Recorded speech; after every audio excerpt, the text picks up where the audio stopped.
வாசனை சம்பந்தப்பட்ட வேர்ட்ஸ் எல்லாம் நம்ம பார்க்க போறோம். ஸோ ஹே மக்களே, welcome to my channel.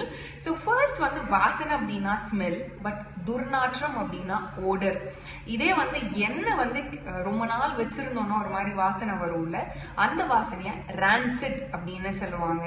And அதே மாதிரி பால் புளிச்சிருச்சு அப்படின்னா ஒரு வாசனை வரும்ல, அந்த புளிப்பு தன்மையான வாசனைய சார் ஸ்மெல் அப்படின்னு சொல்லுவாங்க. சார் பேசிக்கலி சார் அப்படின்னு சொல்லுவாங்க.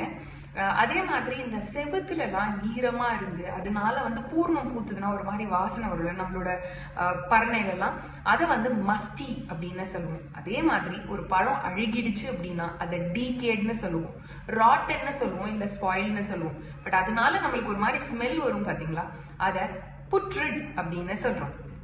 இப்போ உங்களுக்கு நான் வொக்காபுலரிக்கு ஒரு ஹோம்ஒர்க் கொடுக்க போறேன். என்ன அப்படின்னா, பிரெட் எப்பவுமே ஃப்ரெஷ்ஷா இருக்கும்ல, ஃப்ரெஷ்ஷா இல்லை அப்படின்னா அதுக்கு ஒரு வார்த்தை இருக்கு. மோஸ்ட்லி இந்த பிரெட்டுக்கு இந்த வார்த்தையை எப்பவுமே பயன்படுத்துவாங்க, ஃப்ரெஷ் இல்லைன்னு சொல்றதுக்கு. அந்த வார்த்தை என்னன்னு கூகுள் பண்ணி எனக்கு கமெண்ட் செக்ஷன்ல சொல்லுங்க.